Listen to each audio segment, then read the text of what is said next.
I decided to do an impromptu little video based on a question I heard yesterday that was asked, not to me, but in my presence. It was two Christian ladies. One asked the question, is the husband the head of the home or still the head of the home? I'm not sure if the still was in there, but I was just too shocked when the question was finished. Is the husband the head of the home or still the head of the home if he's paying half the bills? And the recipient of the question said that, that's a hard one. I'm not sure. And I was like, oh. So I didn't respond because it wasn't addressed to me, even though it was in my presence and we had just finished the conversation. But I left because I didn't know if it was to get me to say something, but I did not. So after thinking about it, to me, what seems to be an obvious answer might not be so obvious to some persons. The man is the head of the home, whether he's paying no bills, half the bills, some of the bills a quarter, a third, a eighth, whatever it is. He is not the head of the home because he can pay the bills or should pay the bills. He's the head of the home because that's the position that God has placed him in. The thing about it is, we as women sometimes don't understand what our roles are. I love being a woman, but sometimes we get it twisted. I'm not saying this in a disparaging way to any woman that may be going through some struggles with their husband or, you know. So I said it's because of what the Bible says the position of men are. When you look at from the beginning with Adam and Eve, right? When Eve sinned and she brought that fruit to Adam, the curse came because man fell, not the woman. Because man is the head. God placed him in a position. He's the house band, the band that surrounds the home to keep the home together. You know? That's why the second Adam have to come because the first Adam fell. She did eat the fruit first, but she gave it to him. Him being the head, he could have refused it. He could have put a foot down, whatever the case may be. I'm not going into that section there, but he is the head of the home because that's the position God gave him. Christ is the head, then it's the man, then it's the woman, you know? So, my point on that is that the man is the head of the home, whether or not he pays bills or not. In some situations, he cannot pay bills. Then there are some situations where he don't want to pay bills. That's why I always tell people, from what I've learned from experience, marriage is for Christians because they are to bring children in the fear and the image of God. But if you and yourself in fear God and you're not living up to the standard that He has us to live by, how can you bring children up in His image? You know. But anyway, long story short, there are situations where there are women that given these men authority over their lives as if they are their husbands. They are head of these women who are not their husband, and they're treating them as if they are their husbands. They're giving these men privileges and priorities, whereas only a husband should have. That there, no, that's a no-no. It's a no-no in a marriage when a woman wants to usurp authority over a man's headship because he may not be able to pay bills or only pay half the bills. No. You're a woman, you are the helpmeet. Help meet his obligations in raising and keeping that house together.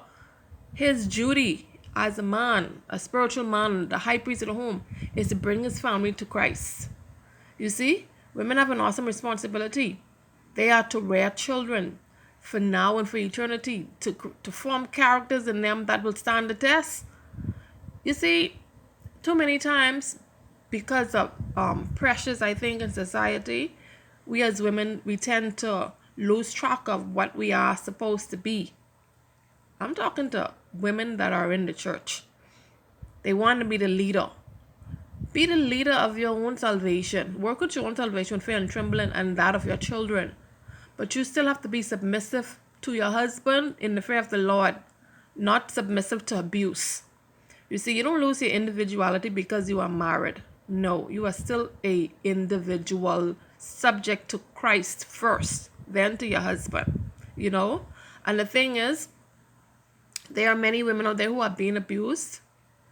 I cannot speak to that in terms of say stay or go, You have to pray about that, but that is not the way it should be. And that's why I keep saying that marriage is for Christians, because a lot of things that are happening in these marriages in terms of abuse, and whether it be verbal or physical, that's because Christ is not in the home. You see, but like I say, I just spoke to that question. The man is the head of the home. First is Christ. And if there is a home where there's a single parent, a woman, she's the head of her household, and Christ is the head of her. A man can always be the head because that's the position God designed for him to fill. Some of them don't do a good job. Some of them need to get thrown on their heads. But women who are married to men who don't know what their potential is and who don't know what their position is, help them out if you do know.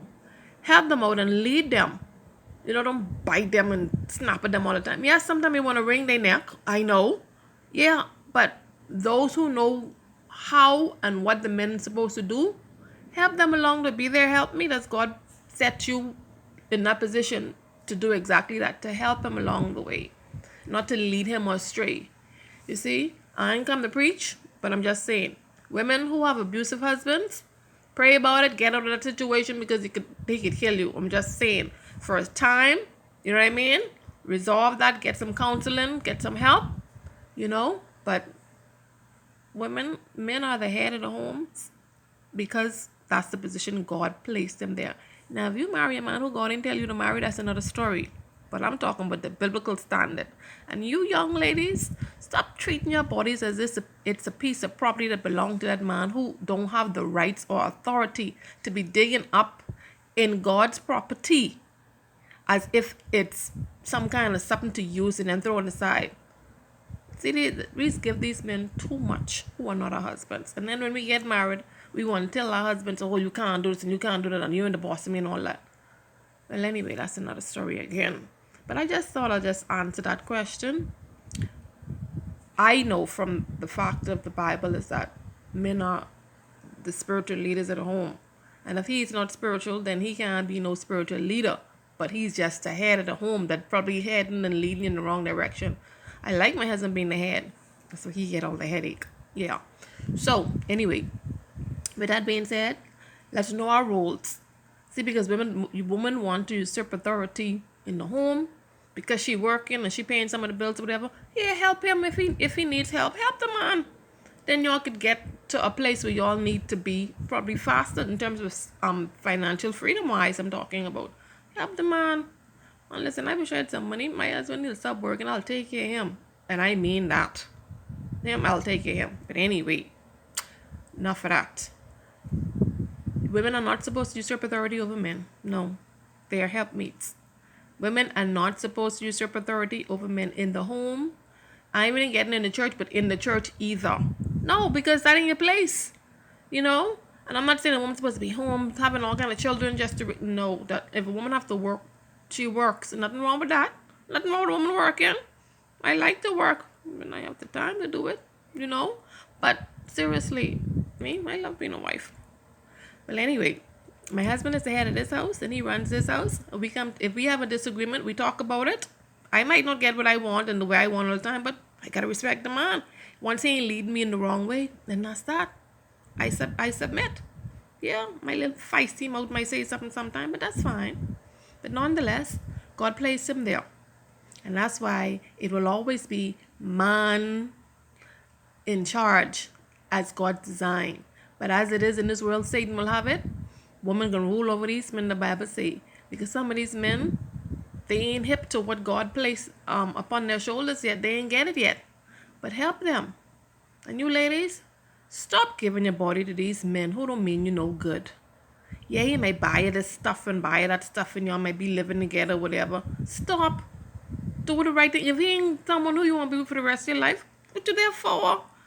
Just consuming your time, consuming your years. That don't make no sense. I know so much people like that, and this ain't no address to no one particular person. No, that's just how it is. And we gotta do better because what happens to us is what we allow, and we need to stop this foolishness. Whether you're in a marriage or out of a marriage, But within the marriage, the husband is the head of the home. So let's strengthen them. Peace. Maranatha.